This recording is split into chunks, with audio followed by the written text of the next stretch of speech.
Bonjour à toutes et à tous et bienvenue dans cet épisode inédit du podcast Barocco Podcast. Pour être tout à fait honnête avec vous, l'épisode que vous allez entendre a été enregistré au mois de juillet 2025 à l'occasion de notre retraite d'écriture annuelle avec notamment mon amie Nora Lake qui est une très grande autrice dont je vous fais dès à présent la biographie.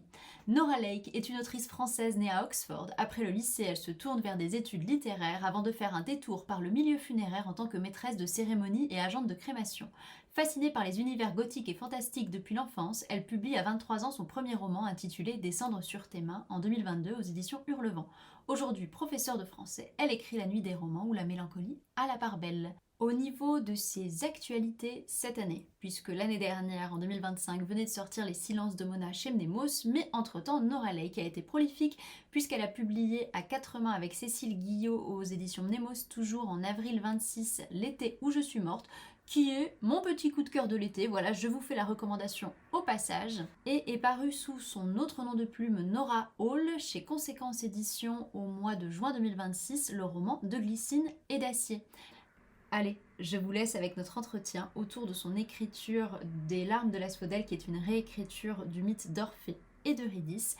Et vous allez nous entendre digresser aussi sur les réécritures mythologiques, la place des femmes dans l'écriture, dans la mythologie, dans la littérature, dans l'édition. Il y aura aussi un petit quiz sur les personnages mythologiques. Enfin, vous en avez pour une quarantaine de minutes de bonheur avec la belle voix de Nora. Donc bonjour Nora. Bonjour Percélie. Donc moi on vient de te présenter et je suis là pour te parler de ton roman qui s'appelle Les larmes de l'asphodèle, qui est sorti l'année dernière au mois de juin 2024 et aux éditions Hurlevent.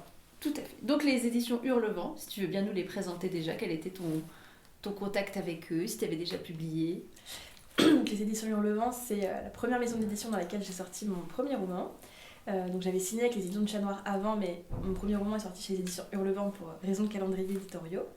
Et donc les éditions Hurlevent sont une maison d'édition dijonnaise, donc gérée par Sarah Abel et une équipe à côté.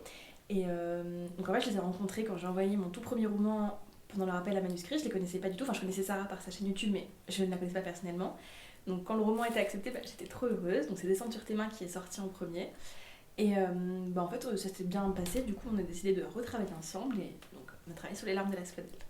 Donc est-ce que c'est une commande de la maison d'édition ou est-ce que c'est toi qui as dit j'ai ça dans les tiroirs, est-ce que ça vous intéresse? C'est un petit peu les deux. En fait, la maison d'édition voulait publier un roman mythologique et il s'avère que j'adore la mythologie grecque et que dans mes tiroirs, j'avais commencé il y a très longtemps un manuscrit du point de vue de Perséphone qui raconte son histoire, mais pas dans le sens j'ai été kidnappée par Hadès, etc., etc. C'était vraiment quelque chose d'autre et c'était une relation saphique. Et c'était très mauvais, mais j'aimais bien ce côté les enfers, il y a un truc à faire avec. Et là, je voulais absolument réécrire mon mythe préféré qui est donc le mythe d'Orphée et d'Eurydice. Et donc je l'ai proposé à Sarah et elle m'a dit carrément, on y va. Donc c'est deux idées qui sont rentrées en même temps, donc qui se correspondaient bien, donc c'est trop chouette. Et ton rapport à la mythologie, d'où ça vient, depuis quand? Parce qu'il y a forcément des choses dans l'enfance où on est élevé dans la culture gréco-romaine, et donc si on a fait des études en français, en 6e, on a vu Ulysse, on a fait parfois du latin, donc on a vu plein de choses. Et en plus, ensuite, il y a plein de réécritures qui sont faites dans la fiction, que ce soit dans les films ou dans les livres quand on grandit. Il y a eu Percy Jackson dans les années 2000, tout ça. Et ensuite, comme en plus tu as eu un cursus littéraire de lettres à la fac et que maintenant tu es enseignante, je pense que tu as un grand parcours mythologique avec plein d'ambiances et de choses différentes qui se mêlent dedans. C'est exactement ça. Quand j'étais petite, j'adorais les mythes grecs, les mythes romains, préférence forcément pour les mythes grecs, comme beaucoup de personnes je pense. J'adorais ça, j'adorais quand je lisais les histoires et que je voyais à quel point il y avait de la cruauté et en même temps à quel point on expliquait le monde entier avec la mythologie. Et j'ai découvert ça aussi au collège, je pense, un peu plus en profondeur. J'ai adoré Percy Jackson, je faisais du latin, j'en ai fait pendant tout mon parcours jusqu'au master, donc j'ai une bonne culture, je pense avoir une bonne culture antique, on y reviendra après. Donc forcément j'adorais, et puis je trouve qu'il y a un côté réconfortant dans les mythes grecs parce que c'est des mythes universels, très européocentrés, mais je veux dire quand même que beaucoup de personnes connaissent. Et il y a un côté un peu culture commune qui est hyper appréciable, tout en même temps étant hyper riche, on découvre tout le temps de nouvelles choses. Et c'est là où je veux en venir. Je pensais que j'avais une bonne culture antique. Et en fait, quand j'ai commencé les recherches pour le roman, je me suis rendu compte de l'étendue de mes lacunes. Et vraiment, je me suis dit, mais en fait, je connaissais les grands principes de la mythologie, mais quand on creuse, je connaissais rien. Je ne connaissais pas grand-chose de la vie antique. Comment ça se passe, par exemple, une maison, qu'est-ce qu'on mange au repas, combien de repas il y a par jour, les femmes dorment où, est-ce qu'elles dorment avec leur mari, comment les maisons grecques étaient constituées, est-ce que chaque couple avait sa maison, est-ce que c'était chaque famille, chaque patronyme, je n'avais aucune idée. Donc je me suis rendu compte d'à quel point en fait je ne connaissais pas tant que ce que je pensais. Parce que tu t'inspires donc du mythe d'Orphée et Eurydice. Est-ce que c'était ton mythe préféré depuis l'enfance ou est-ce que en grandissant c'est devenu ton mythe préféré, tu t'es dit si un jour je réécris un mythe, c'est Orphée et Eurydice? En mêlant Perséphone avec que tu avais commencé à écrire. Ouais. J'ai toujours adoré Orphée et Eurydice, vraiment toujours. Je trouve que c'est un mythe déchirant, magnifique, poignant, touchant, enfin vraiment je l'ai adoré. Mais j'adorais aussi le mythe de Écho et Narcisse et j'avais réfléchi au potentiel de réécriture de l'un et de l'autre et en fait Écho et Narcisse, il y a très peu à dire. Et j'avais peur de partir sur vraiment autre chose. Alors même si là pour Orphée et Eurydice je suis partie dans beaucoup d'autres choses, mais le mythe prend quand même une place prépondérante. Et donc je suis plutôt partie sur ça parce que c'est aussi un mythe que j'accède énormément. Et Perséphone, c'est venu un peu plus tard. Je l'aimais bien, mais c'était pas mon préféré. Et en fait, l'arrivée de Perséphone dans la réécriture du mythe d'Orphée et Eurydice, c'est surtout pour la relation qu'elle entretient avec Eurydice que je trouve intéressante et qui ne pouvait se faire qu'avec Perséphone en contexte. Donc voilà. Et avec donc cette réécriture qui est une matière mythique, toi tu le mets donc dans la Grèce antique, là où ça se passe, mais tu as fait des recherche sur effectivement comment on mange, comment on boit, on est dans la maison. Et en fait, c'est ça qui se sent dans ton roman, c'est qu'il est très ancré dans une réalité. Et les mythes, il y a quand même cette chose où c'est dans une atemporalité. On se dit c'était loin, mais il n'y a rien de concret. Et donc là, comme tu parles d'Orphée et Eurydice au tout début du roman, on est quand même dans quelque chose de très matériel. Et alors moi, c'est ce que j'ai adoré dans le roman, c'est cette matérialité-là, ce très concret de la vie quotidienne. Et d'un coup, on bascule avec les dieux et les divinités dans le monde des enfers, où là ça devient plus dans cette atemporalité, dans ce monde, plus dans l'imaginaire. Voilà, donc ça c'était juste parce que j'ai beaucoup aimé ça dans le roman. Et donc tu t'es fait aider par qui pour ça? Pour être sûre de ne pas faire de bêtises, puisque c'était une de tes volontés d'être au plus proche de la réalité. Ah oui, je me suis beaucoup fait aider. Déjà par mes éditrices, elles ont fait beaucoup de recherches aussi de leur côté, elles m'ont envoyé plein d'articles, plein de recommandations de lecture, enfin vraiment elles ont cherché autant que moi, si ce n'est plus que moi. Donc déjà, par exemple sur la vie quotidienne, c'est vraiment elles qui ont fait le maximum de travail de recherche. De mon côté, j'ai contacté mon ancienne professeure de latin de l'université. Pareil, elle m'a donné des titres à lire, j'ai lu beaucoup de bouquins, notamment les œuvres de Stephen Fry, mais c'est de la vulgarisation, je pense, pour quelqu'un qui débute. Il y a plein de choses que je connaissais déjà, donc ça m'a aidée à moindre mesure. Et ma collègue de latin, alors c'est idiot, mais en fait j'étais bloquée parce qu'à un moment je voulais parler d'un repas avec de la purée de pois. Et en fait, on ne savait pas comment ça s'appelait à l'époque parce qu'on avait trouvé une information comme quoi c'était de l'ethnos. Je sais plus si c'était ethnos ou quoi. Et en fait, on avait un doute. Et je lui ai demandé, parce que elle est professeure de latin grec, elle est agrégée de latin, je crois. Et elle est brillantissime, enfin elle est géniale. Et donc je lui ai dit, excuse-moi, comment est-ce que ça s'appelle la purée de pois en Grèce antique? Et elle m'a dit, mais c'est très spécifique comme question ça. Donc elle m'a aidée, elle a un dictionnaire spécialisé, donc elle m'a aussi donné des mots de vocabulaire. Donc je me suis quand même pas mal fait aider, heureusement, parce que sinon j'aurais jamais réussi à faire une ambiance aussi, je pense, précise. Ouais. Et comme ça comptait pour toi, pourquoi ça comptait pour toi? Est-ce que c'est parce que ça te manquait dans des réécritures que tu avais pu lire avant, ou au contraire c'est des choses que tu avais trouvées et tu voulais être au plus proche de la réalité? Parce qu'il y a plein de réécritures qui s'en fichent un peu et qui se disent bon tant pis, je fais une ambiance un peu à la Grèce antique, un peu mythologie, un peu antiquisante, mais je suis pas au plus proche de la réalité, je fais pas des recherches. Et donc pourquoi toi ça comptait pour ce roman? Déjà parce que je voulais pas faire de la fantaisie, je voulais vraiment faire un roman historique, mythologique, et en plus ça correspond davantage aussi à Hurlevent qui est quand même son édition historique, donc il me tenait à cœur quand même d'avoir une partie vraiment palpable historiquement, où on est quand même... Alors, je fantasme énormément la Grèce antique, donc forcément les paysages sont pas forcément toujours très précis avec ce qui se passait en réalité en Antiquité, mais bon, je me suis aussi fait un petit kiff d'autrice, mais sur vraiment la vie antique, je voulais quand même que ce soit assez précis, et ouais, je voulais en fait qu'il y ait la partie vraiment mythologie où là on part dans l'imaginaire, on est vraiment avec des pouvoirs, avec une ambiance, avec toute cette partie vraiment un peu fantaisie, mais que la partie dans le monde réel soit réelle. Et ça met en plus en avant la dichotomie humain-dieu qui est quand même assez importante dans le récit et qui est un questionnement qui parcourt toute l'histoire, quoi. est-ce que tu avais besoin de réécrire le mythe d'Orphée et Eurydice parce que tu as trouvé une raison à pourquoi Orphée se retourne vers Eurydice? Parce que c'est la grande interrogation de tout le monde sur pourquoi Orphée se retourne vers Eurydice à un moment donné, et tu as eu besoin de combler cette faille-là en lui donnant une explication et en cherchant pourquoi ça venait. C'est exactement ça. En fait, quand j'étais petite, ça me rendait folle. Bah ouais. Mais je pense que tout le monde, quand on a entendu le mythe pour la première fois, on s'est dit mais pourquoi est-ce qu'il s'est retourné? Enfin, il savait. Pourquoi? Et ça m'avait rendu tellement triste. Et cette année, je raconte avec mes sixièmes, on travaille sur l'Odyssée. Et j'aime bien leur raconter des petits mythes quand ils sont sages pour les récompenser. Et mes sixièmes, cette année, du coup, je leur raconte le mythe d'Orphée et Eurydice. Et j'ai une élève qui était au bord des larmes qui m'a dit mais pourquoi il s'est retourné? Et c'est vraiment une question qu'a traversé, je pense, tous ceux qui ont appris ce texte jeune. Et je pense qu'au fil des années, c'était un peu un de mes questionnements d'hyperfixation de pourquoi. Ouais. Et au bout d'un moment, je me suis dit, mais en fait, la raison est évidente. Oui. Et bah, du coup, je l'ai écrite. On peut spoiler, on peut dire. On peut spoiler. Voilà. Oui, on peut spoiler. Parfait. Dans tes inspirations, il y avait quoi? Dans mes inspirations pour l'histoire? Pour ce roman-là, il y avait quoi dans ce que tu avais pu lire dans Tikizan de revisite de mythes? Ou tu avais quoi comme chose en tête pour créer tout ça? C'est une bonne question. Parce que justement, j'ai manqué d'inspiration. Ouais. Je me suis beaucoup servi de Pinterest pour les images, les temples, etc. Parce que justement, je manquais énormément d'inspiration. Alors forcément, Madeline Miller, je l'avais lu avant et je l'avais adorée. Mais justement, je voulais pas, parce que Madeline Miller est inimitable, et je voulais pas faire une pâle copie médiocre de ce qu'elle fait. Donc je voulais quand même m'en éloigner. Donc forcément, elle m'a quand même inspirée parce que elle écrit la mythologie comme personne. Enfin, c'est la grande déesse de la mythologie. Et je trouve qu'elle a une façon d'écrire les femmes, notamment dans ses récits qui sont hyper intéressants, et même le chant d'Achille qui est quand même très d'homme, je l'ai trouvé hyper sensible et super chouette, donc je voulais vraiment pas faire une espèce de pâle copie. Donc en fait justement je manquais d'inspiration, et je t'avoue que j'ai pas été inspirée par grand chose. Alors forcément quand tu lis, que tu te renseignes sur Limite, ça te pousse, et en vrai c'est quand même la matière première d'une réécriture, donc enfin, si, je me suis quand même beaucoup inspirée des mythes et de l'ambiance de mythologie, mais je dirais que mon inspiration principale, c'est Pinterest. Donc, c'est pas fameux, mais... c'est très bien.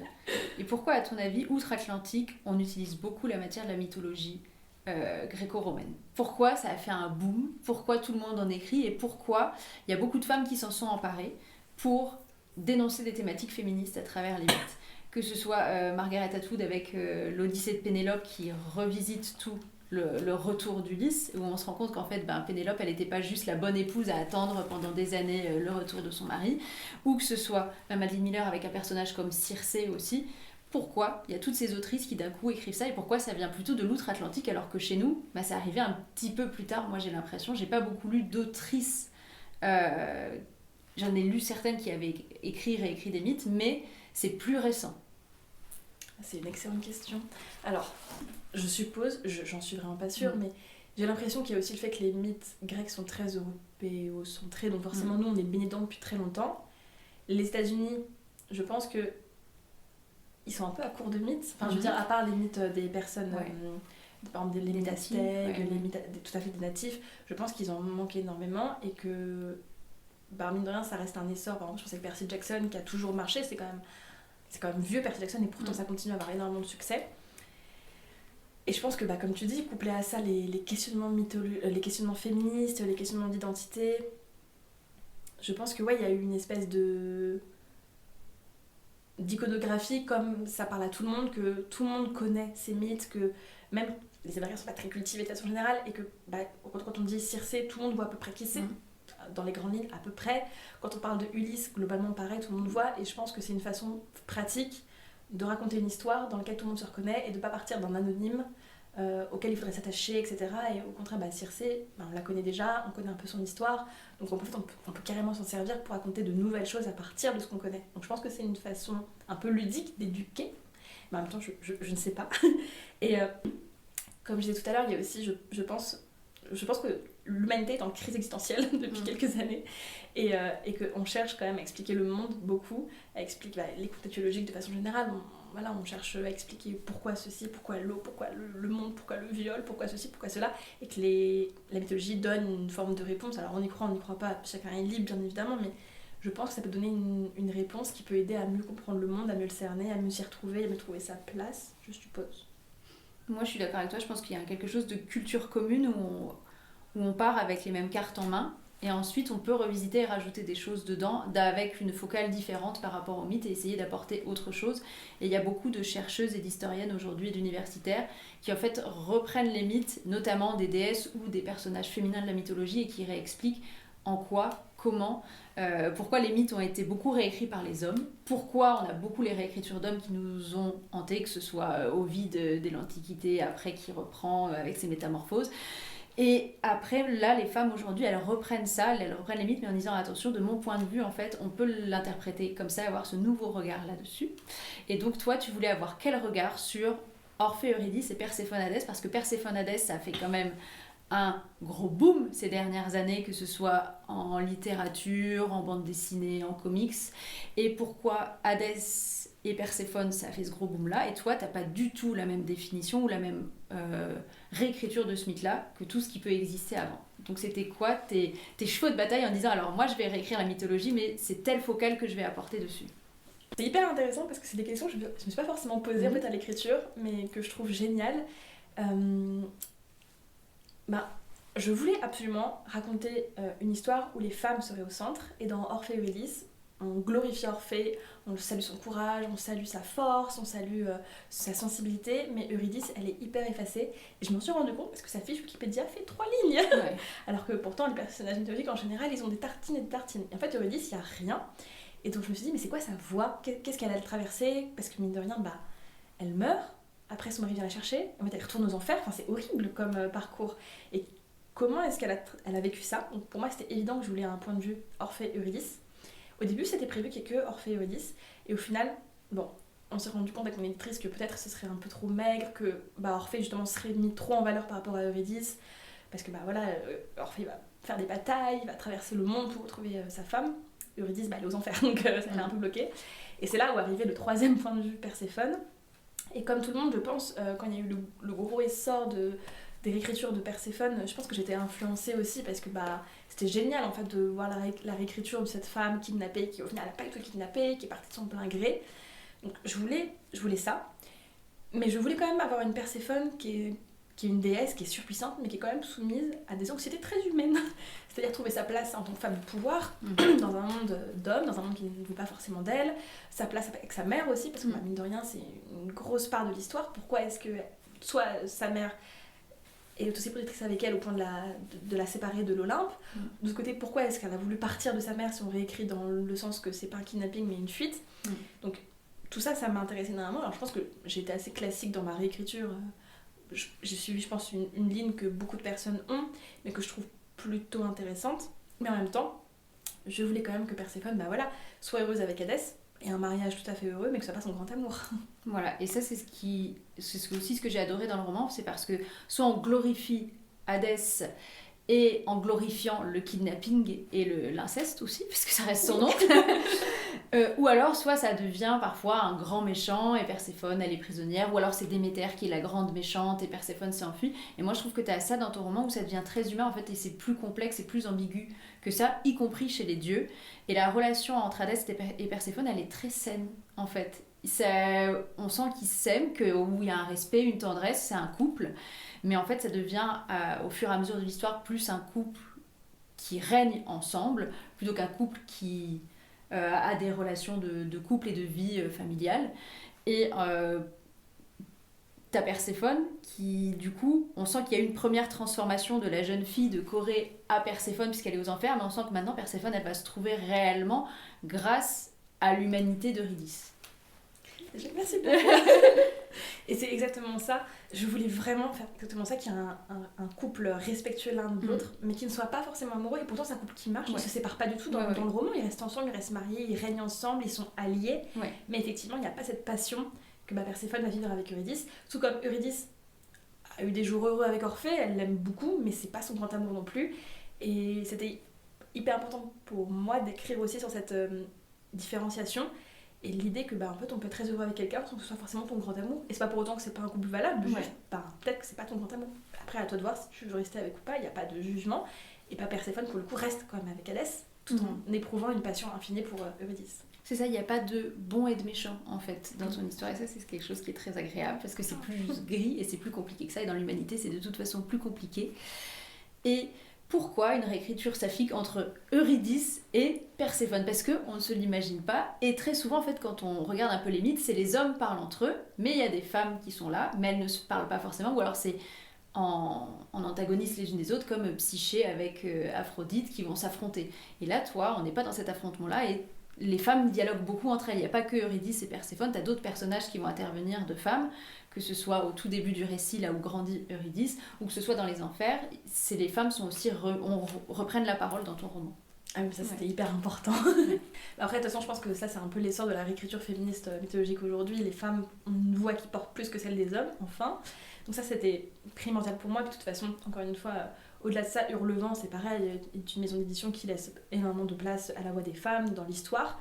Donc ça c'était vraiment, on n'a même pas réfléchi, c'était évident. Et pourquoi est-ce que Eurydice et Perséphone ont une liaison?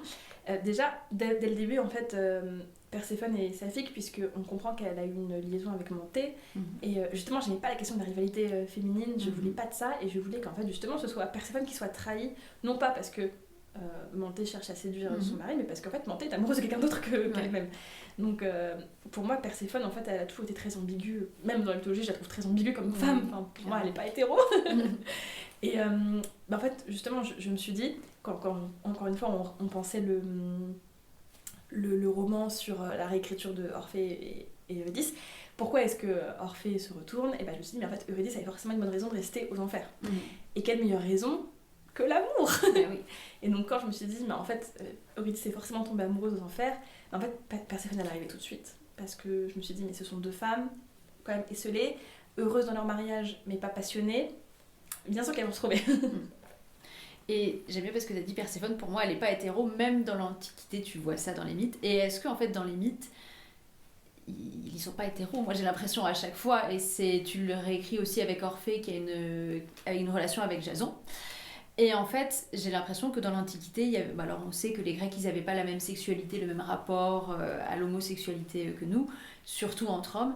Et donc, est-ce que les mythes, ça va pas au-delà des genres et ça va pas au-delà de nos carcans sexuels et nos cases à nous au XXIe siècle? Mais bien sûr, même quand on voit Dionysos qui est déjà non-binaire, je vais dire bien sûr que les mythes, pour moi, ils dépassent largement la question du genre et de la sexualité, et que c'est plus une question de qu'est-ce qui m'apporte le plus d'intérêt, plutôt que qu'est-ce qui est juste aux yeux du mœurs du monde. Ils ont rien à foutre, les dieux, ils sont dieux par définition, donc clairement, perso, quand j'étais même petite, je me posais pas la question. Pour moi, c'était évident que, je sais pas, par exemple, Artémis, elle n'était pas hétéro du tout. Oui, clairement. Ouais. Et il n'y avait pas de questionnement, il n'y avait pas de doute, et il n'y avait pas non plus de tabou. Et alors après, je ne suis pas du tout spécialiste des mythes et de leur réception. Je ne sais pas comment ça a été pris à l'époque, si c'était vraiment un mode de vie que les gens pouvaient suivre, pouvaient juger, j'en sais rien. Mais ce qui est certain, c'est que les mythes écrits, même dans les métamorphoses, il y en a plein qui paraissent pas très, très hétéros, quoi. Clairement, c'est beaucoup plus ambigu que ça. Quel a été ton personnage préféré à écrire? Donc c'est Orphée. Oui. Ouais. Et pourquoi? Ça m'a vraiment étonnée, parce que je pensais qu'il me donnerait beaucoup de fil à retordre, parce que c'est la première fois que j'écris une voix d'homme. C'était un exercice, un challenge, et c'est vrai que en fait, je me suis éclatée. Écrire les batailles, écrire la sueur, écrire aussi... parce que Orphée, pour moi, il est très ambigu dans la mesure où c'est un guerrier, et en même temps il est très sensible, il est imberbe, il est quand même assez chétif, il est toujours représenté de façon assez mince. Enfin, il y a quand même cette ambiguïté entre le musicien et le guerrier que j'aime beaucoup. Et donc jouer sur ça, c'était génial. En même temps, Orphée, c'est un homme à femme, c'est un argonaute, donc il y a aussi le côté hyper sexualisant, mais en même temps, il respecte quand même les femmes. Alors, à sa façon, donc on est quand même en Grèce antique, mais il y a cette ambiguïté que j'ai adoré travailler. Et comme tu l'as dit tout à l'heure, il n'y a pas de noir ou blanc, c'est-à-dire que Orphée, il est très gris, il a des défauts, il a des qualités, il a des choses qui fait mal, des choses qui fait bien, mais mine de rien, il fait beaucoup par amour, même si parfois il fait mal. Donc non, je me suis vraiment éclatée à l'écrire. C'était trop bien. Ouais. Est-ce que tu as des textes, des réécritures que tu as lues et que tu as adoré, ou même si c'est des films, des séries, tout ça? Et est-ce qu'il y en a au contraire qui t'ont vraiment énervé et fâché et tu t'es dit « Ah non, ça c'est pas possible ». Alors j'ai adoré les réécritures de Madeleine Miller, comme je te disais. J'ai beaucoup aimé récemment, j'ai lu Le Palais d'Eros de Caro de Robertis, qui est une réécriture du mythe de Eros et Psyché, mais en version saphique, psyché et un peu non-binaire. C'est Ok. plutôt une femme, enfin les pronoms sont elle, mais voilà, elle peut changer de genre et c'est une vision très très cool. Donc je l'ai trouvé un petit peu long, mais j'ai trouvé ça très joli et puis ça replace encore une fois le cœur de la femme et là pour le coup ça parle vraiment de désir et de sexualité, c'est vraiment très très très très centré sur ça. Donc public averti, Ouais. mais c'est vraiment la question de je suis une femme en Grèce antique, mes parents vont me marier à un homme, et moi qu'est-ce que je veux, comment mon corps vibre, pourquoi est-ce qu'il vibre, et c'est génial, franchement le questionnement il est super chouette, ça j'ai beaucoup aimé. Sinon, j'avoue, j'ai un petit peu décroché de Pénélope Renditak, je l'ai pas trouvé mauvais du tout, je l'ai juste trouvé un petit peu long. Même si je pense qu'il pourra énormément me plaire et que c'est trop cool de donner la voix à Pénélope. J'ai pas lu la version de Margaret Atwood, mais elle est dans ma palle depuis quelques années. Et sinon, en fait, je réfléchis, j'en ai forcément lu d'autres, mais elles m'ont pas forcément marqué. Ah bah si, il y a le bouquin de Nadège Darocha, Quelqu'un se souviendra de nous. Ouais, que j'avais pas mal aimé, que pareil, qui redonne vraiment une voix aux femmes. Bon là pour le coup, c'est pas vraiment une réécriture, c'est plutôt un récit dans la mythologie, plutôt qu'une réécriture mythologique. On part avec 3 personnages très différents, donc c'est pas vraiment une réécriture, mais je l'ai trouvé cool. Et puis encore une fois, on donne la voix aux femmes, donc ça c'est chouette. Et voilà. Et peut-on espérer qu'un jour il y ait Narcisse et Echo chez Hurlevent? Bah, je suis pas sûre, parce qu'encore une fois, toutes les fois où je réfléchissais à qu'est-ce que je pourrais en faire pour quand même ajouter une petite plus-value, je trouvais pas. Et autant ce mythe est génial et très peu réutilisé, je trouve, et en même temps il questionne l'image de soi. Narcisse, c'est un personnage pareil, hyper intéressant. Echo, elle perd quand même sa voix, et on parle de voix de femme depuis le début, donc il y aurait à dire et à faire, et en même temps comment, parce que le mythe est très court. Donc je ne sais pas, mais pour l'instant, j'avoue, j'ai pas d'idée. Parce qu'il y a beaucoup de fois où, moi je trouve, il y a juste une base et les gens ils vont broder tout autour en disant bon c'est pas grave, je brode. Et donc toi c'est pas ton axe de réécriture pour ça. Est-ce que c'est parce que Hurlevent a quand même ce côté très historique, ou est-ce que c'est parce que vraiment de toi tu dis mais je vais pas tout broder autour de ça? Ben non, je pense que c'est vraiment moi là pour le coup qui bloque, parce que encore une fois je pense que c'est une question de j'aime tellement les mythes que je veux vraiment les mettre en avant et leur rendre hommage, donc ça reste le cœur de mon récit, mais en même temps je veux pas que ce soit simplement une réécriture, vulgariser un récit, enfin vulgariser, je dis pas du tout pour ça dans le sens méprisant, mais rendre un récit lisible. Je voudrais quand même apporter quelque chose en plus à ma moindre mesure, et c'est vrai que pour Narcisse et Echo, je ne sais pas trop ce que je pourrais faire. Les éléments essentiels que tu voulais garder d'Orphée et Eurydice? Alors je voulais absolument garder la scène du mariage avec la flamme grise qui se montre, ça pour moi c'était impératif, c'est quand même le twist de l'histoire, le cœur du récit. Je voulais absolument garder Orphée justement, ambiguïté entre argonaute et musicien, le côté hypersensible de l'homme qui peut faire pleurer les rochers et en même temps celui qui a accompagné Jason dans sa quête. Je voulais absolument garder le passage dans le tunnel où Orphée se retourne alors que pourtant on lui a bien dit ne te retourne pas. Ça c'était vraiment les 3 éléments clés pour moi, les 3 éléments qui faisaient Orphée et Eurydice, et voilà. Et ton idée de la naissance d'Eurydice? Comment c'est venu? Pourquoi? Parce que moi, quand j'ai lu le début, je me suis dit peut-être c'est un mythe qui m'est passé sous silence, parce que en fait, ça me semblait tout à fait crédible que ce soit le vrai mythe à 100%. Et après, j'ai vu qu'il y avait eu des inventions dessus, et donc comment, pourquoi? Alors ça, c'était une idée de mes éditrices qui m'ont dit on va jouer la carte de la féminité à fond, et on va faire qu'Eurydice a une ascendance entièrement féminine. Et j'étais là, c'est génial. Et donc, du coup, on a décidé que Eurydice serait née d'une liaison entre 2 femmes, ce qui est impossible, et qu'elle du coup soit protégée par Héra tout au long du récit, ce qui va l'aider au fur et à mesure de l'histoire. Mais ça, je pense que c'est une volonté de ligne éditoriale du Hurlevent de se dire non, là vraiment les femmes elles reprennent le pouvoir à fond, il n'y a pas d'homme dans l'ascendance.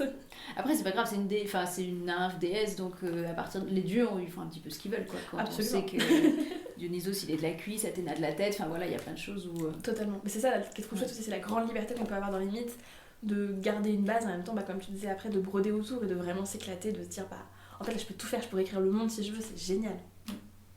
Et par rapport au retour que tu as eu sur les larmes d'Asphodèle, t'as eu quoi? Des bons retours de personnes initiées qui ont apprécié, ou de personnes au contraire qui ne connaissaient pas du tout, ou de très très loin, qui avaient des vagues souvenirs de 6e qui se sont mises dedans, des personnes qui au contraire ont été déçues de certaines choses, voilà, t'as eu quoi comme type de retour là-dessus? C'est hyper intéressant comme question parce que j'ai eu vraiment de tout. Il y a eu des personnes fans de mythologie qui étaient trop contentes d'avoir une réécriture d'Orphée d'Eurydice, parce qu'on n'a pas énormément, il y en a un petit peu mais pas énormément, et qui du coup étaient trop contentes justement d'avoir cette réécriture et qui ont adoré. D'autres qui adorent la mythologie et qui justement attendaient une réécriture très précise et qui ont été un peu déçus de tout ce qui a été brodé autour. Le côté Perséphone et Eurydice, par exemple, ça n'a pas toujours plu, parce que c'est pas du tout dans le mythe. Et il y a eu des personnes qui connaissaient pas du tout la mythologie, qui m'ont dit mais c'est trop bien, ce qu'elle a de bas de page, on comprend bien. D'autres qui m'ont dit je connaissais pas du tout la mythologie, j'ai pas pu rentrer dedans parce que c'est trop complexe et qu'en fait j'y comprenais rien. J'ai des personnes qui m'ont dit que c'était oui très sympa mais pas oubliable quoi, pas non plus incroyable. Il y a des personnes qui m'ont dit que c'était un coup de cœur qui avait bouleversé leur lecture, d'autres qui m'ont dit oui c'était tiède quoi. Enfin vraiment il y a de tout. Et je pense que c'est ça aussi qui est cool avec la mythologie, c'est hyper clivant et comme ça touche à des sujets assez universels, il y en a chez qui ça va forcément résonner, d'autres chez qui ça va faire en fait non ce sujet là moi il m'intéresse pas du tout et ok c'est intéressant mais j'en ai rien à foutre quoi. Moi, j'aime bien quand les autrices elles font un travail d'exigence derrière, quand elles reprennent ou des mythes ou qu'elles vont dans une période historique ou qu'elles se servent de personnages qui ont réellement existé ou alors voilà. Et ce que parfois j'apprécie pas dans certaines fictions, c'est vraiment le côté très réappropriation, mais pour tirer complètement à l'opposé un personnage et faire des erreurs. Et pour moi, on a le droit de... Par exemple, au théâtre, c'est quelque chose qui me dérange pas du tout à certains endroits parce qu'on est vraiment dans le domaine de fiction. Mais quand on dit cinéma, on veut faire quelque chose de réaliste, d'un coup, il y a des choses qui peuvent pas coller. On peut pas imaginer que... exemple, dans le lit d'Aliénor de Mireille Calmel, elle imagine que Aliénor, elle est bisexuelle, elle a une relation avec une femme, ce qui est complètement faux historiquement, et en fait quand on me le vend de manière historique ça marche pas. Et donc moi je trouve que c'est ça qui est intéressant avec les mythes, c'est qu'en fait on peut aller beaucoup plus loin et c'est évident qu'il y ait Perséphone avec Eurydice qui soient ensemble. Et est-ce que toi c'est des choses qui peuvent te déranger par exemple quand ce sont des personnages historiques à qui on donne une autre couleur de peau par exemple pour essayer de aujourd'hui coller nos combats idéaux qui sont défendables mais en fait en réinterprétant l'histoire et pas les mythes. Parce qu'il y a une différence entre les deux pour moi, où les mythes, on peut mettre tout, n'importe qui, n'importe quoi, enfin voilà, c'est important. Mais pour moi, d'un coup, l'histoire, on peut pas l'amener ailleurs que là où elle a été, parce que ça donne plus de sens à ce qui s'est passé avant, en fait, je trouve. Je comprends. Alors moi, je fais la distinction entre, par exemple, un biopic, ouais. où là, effectivement, on attend quand même une rigueur historique, et par exemple, je pense au bouquin sur les femmes de Henri VIII, ouais. Où là, vraiment, c'est la précision historique, c'est qu'est-ce qui leur est arrivé jusqu'à leur mort ou leur divorce. Et là, donc là, j'attends vraiment quelque chose de très précis, de très, de recherché, de pas respectueux dans le sens, mais dans le sens qui suit ce qui s'est vraiment passé. Et les réécritures un peu plus chill, par exemple Six, la comédie musicale, où là, en fait, on s'en fout un petit peu de leur couleur de peau ou de leur préférence sexuelle. Ce qui compte, c'est de faire passer le message global historique. Et du coup, les deux, en fait, sont très différentes. Et ça me dérange pas du tout dans les chroniques de Bridgerton, avoir une reine noire, ça m'a pas du tout dérangé, parce que c'était dans un contexte historique chill, tranquille. Par contre, si demain on me fait une histoire sur Victoria très précise, là je veux voir la reine acariâtre, la reine dure, la reine exigeante, là je veux voir ça. Donc ça dépend vraiment du type d'œuvre proposée. Et de façon générale, je suis assez... Pour moi, la précision historique, c'est pas... à part quand vraiment je m'y mets, c'est pas une exigence que j'ai, je suis pas du tout historienne, j'ai des grosses lacunes historiques, donc ça me dérange pas. Mais je comprends le questionnement. Après, encore Bridgerton, ils se sont inspirés de légendes qui disent que possiblement dans ses ascendances, la reine Charlotte, elle ne serait pas blanche quoi. Oui, c'est Charlotte Victoria, j'ai n'importe quoi. Mais oui, bien sûr. Pour toi, est-ce qu'une bonne revisite mythologique, c'est une revisite qui est engagée ? Ah, j'adore cette question. Alors, encore une fois, je différencie deux types de revisites. Il y a la revisite historique, comme on disait, où là, on va réécrire le mythe ou l'histoire ou un élément précis de façon concrète et précise. Donc parfois c'est engagé, parfois ça l'est pas. Même si je pense qu'il y a toujours un côté engagé, parce que si on donne la voix à quelqu'un qui a été un peu oublié, il y a quand même un engagement sous-jacent, même si la personne a été mise de côté ou que c'était une femme qui a été fourvoyée ou quoi. Mais par contre, une revisite assumée d'un mythe ou d'un point historique, je pense que oui, une bonne revisite, c'est quand on choisit volontairement d'augmenter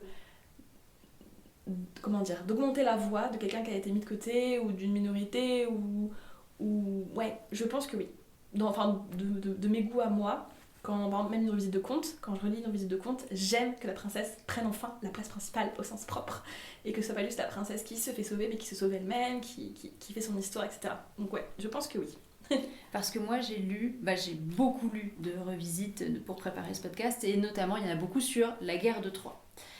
Et il y en a un que j'ai détesté, c'est Le silence des vaincus de Kat, je ne sais Pat plus, Baker. Pat Baker.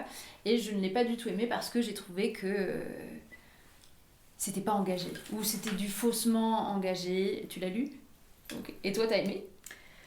Alors j'ai lu il y a vraiment très longtemps, sa sortie. Ouais. Je crois que oui, j'avais plutôt apprécié, mais j'étais pas encore dans l'optique de réécrire, donc je pense que je l'ai lu vraiment comme une lecture d'été légère. Oui.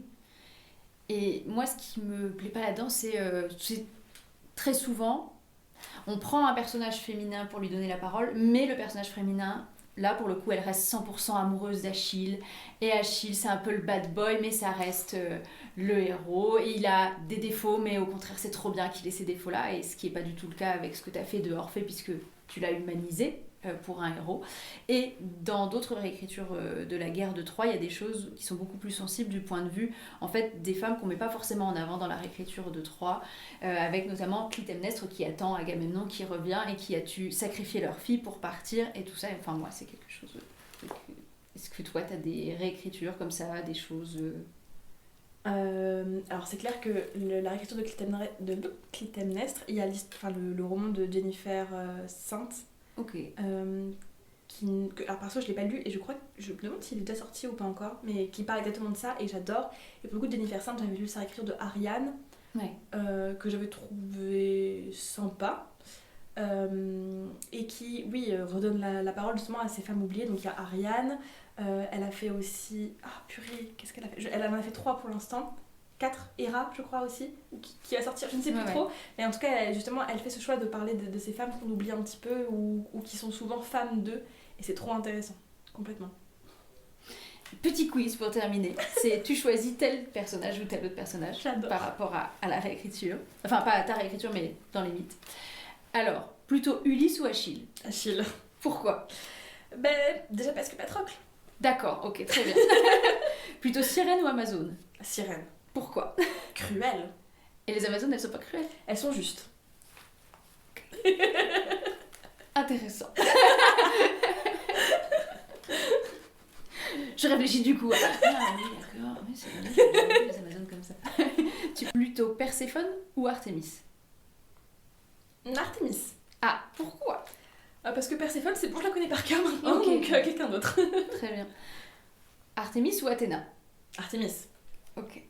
C'est ta déesse préférée? Je pense que ça va le devenir. Ouais. Puis Athéna, elle a beaucoup d'ego quand même, donc... Ouais. Est-ce que tu pourrais faire une réécriture sur Artémis et les mythes qui sont autour d'elle?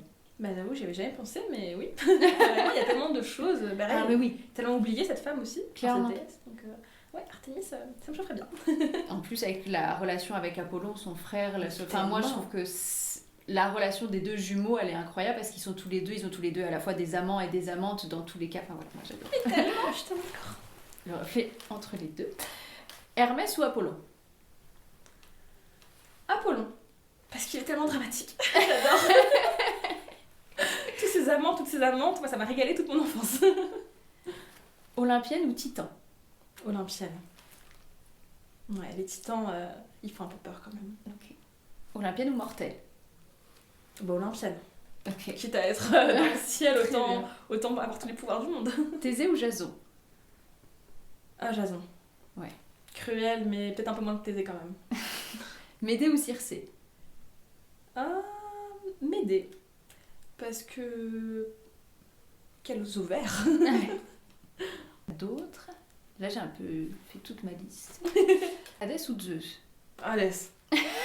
Vraiment Hadès. Lui au moins il a jamais violé personne. Enfin, dans les mythes, à part si on compte que Perséphone a été kidnappée. Zeus ou Héra? De quoi? Zeus ou Héra? Héra. Héra, bien sûr, quelle question. Héra ou Hercule? Héra. Ouais. Quand même. Parce que tu trouves que elle est juste? Des fois non. Ouais. Dans plein de mythes, je la trouve très injuste. Mais on comprend pourquoi est-ce qu'elle fait ça. Alors que Hercule, c'est Hercule, c'est un demi-dieu quoi. Donc, Ovide ou Homère? c'est dur. J'adore les métamorphoses. En même temps, Homer, c'est quand même la base de tout. Ah, je dirais peut-être... Ah, je ne sais pas. Je dirais peut-être Ovide, mais sans grande conviction, parce que quand même Homer... Ah, je ne sais pas. Je sais pas si tu sais, mais il y a un courant de pensée et de recherche qui dirait qu'Homer était en réalité une femme. Oui, tu sais. Et moi, j'aime beaucoup cette idée que... alors, il y a un livre, là, j'ai plus le nom en tête, d'un chercheur qui a expliqué pourquoi on a besoin que certaines figures d'auteurs, on leur colle tel genre ou telle qualité. Parce qu'en fait, si on imagine que c'est... que Homer en fait est une femme et donc que les plus grands mythes de l'humanité ont été écrits par une femme, ça va déranger beaucoup de gens, beaucoup d'hommes aujourd'hui. Et moi, tu vois, par exemple, il y a Shakespeare. Et il y a Mary Sidney alias Shakespeare qui est sortie l'année dernière, où Aurore Evin, elle part en enquête sur pourquoi en fait ce serait Mary Sidney qui serait derrière tous les textes de Shakespeare, sans dire que Shakespeare n'a pas existé, que l'homme n'a pas existé, mais en fait qu'elle lui aurait donné les textes en disant joue-les, parce que c'était plus confortable pour elle de ne pas que ce soit reconnu sous son nom à elle, parce qu'en tant que comtesse à la cour, c'était pas sa place. Elle considérait que du coup ces textes pouvaient exister, mais en les donnant à ce monsieur qui s'appelait Shakespeare. C'est génial. Ouais. Et donc, qu'est-ce que tu penses par rapport à tout ça ? Est-ce que tu penses que on a encore plein de secrets derrière nos grands textes où il y a des femmes qui se cachent, ou est-ce qu'on a oublié nos textes de femmes ? Enfin voilà, par rapport à tout ça. Ben oui, forcément. Ouais. Je pense profondément, sans effacer non plus le travail des Bien hommes. Sûr. Je pense profondément qu'il y a beaucoup d'hommes qui soit ont volé, soit se sont appropriés avec le consentement de la femme derrière, la femme de l'ombre des textes. Alors je connaissais la théorie justement de Homer, je ne connaissais pas celle de Shakespeare.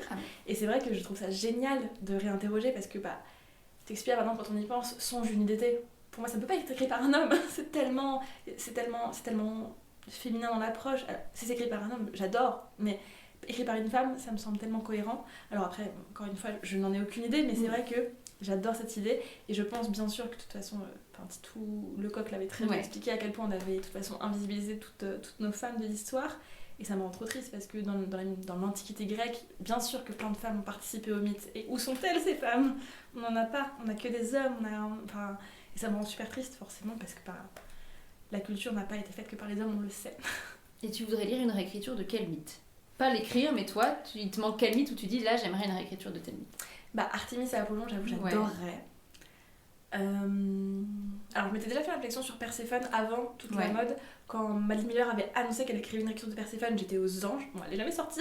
Mais quand elle l'avait annoncé, c'était il y a longtemps, c'était il y a 5 ans, 5-6 ans, j'étais trop contente, parce qu'à l'époque, il n'y en avait pas du tout. Donc là, à ce moment-là, j'étais trop ravie. Après, on en a eu 3000, donc ça m'a saoulée, mais c'est aussi le problème de toute façon des modes dans la réécriture, c'est qu'au bout d'un moment, ça s'essouffle et ça commence à saouler, même si les réécritures peuvent être très bonnes. Donc Artémis et Apollon, j'avoue, j'adorais. Apollon, j'aimerais beaucoup, il a eu tellement d'amants. Puis même c'est un personnage à part entière, il est tellement théâtral, j'adorais avoir un roman qui tourne autour de lui, sachant que souvent on le croise, mais il n'a pas de place principale, donc j'avoue que j'aimerais beaucoup. Et j'aimerais beaucoup aussi Aphrodite, parce qu'on en parle beaucoup, elle a une place énorme, mais concrètement on n'entend jamais son histoire, parce qu'il y a quand même pas mal, elle a quand même épousé l'homme le plus laid de l'Olympe, et qu'est-ce qu'il en est, moi j'aimerais beaucoup autour d'Aphrodite.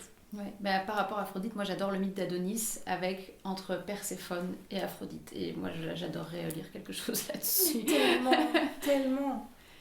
Est-ce que tu as des œuvres à recommander pour la fin, pour aller plus loin ?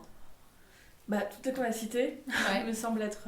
si on n'a pas encore eu Madeline Miller, je pense qu'il faut vraiment essayer, même si ça peut pas plaire à tout le monde, c'est vraiment très intéressant. Les bouquins de Jennifer Saint, je pense qu'ils peuvent être super plaisants pour celles et ceux qui veulent se renseigner sur plus de voix de femmes. Percy Jackson, c'est un plaisir coupable qui fait toujours du bien, même si on est loin de la précision mythologique, ça soigne quand même l'enfant intérieur. Et on a parlé de quelle autre réécriture au cours de notre entretien ? De plein. C'est plus. Et pourquoi il y en a beaucoup en littérature, mais pas beaucoup en série ou en film ?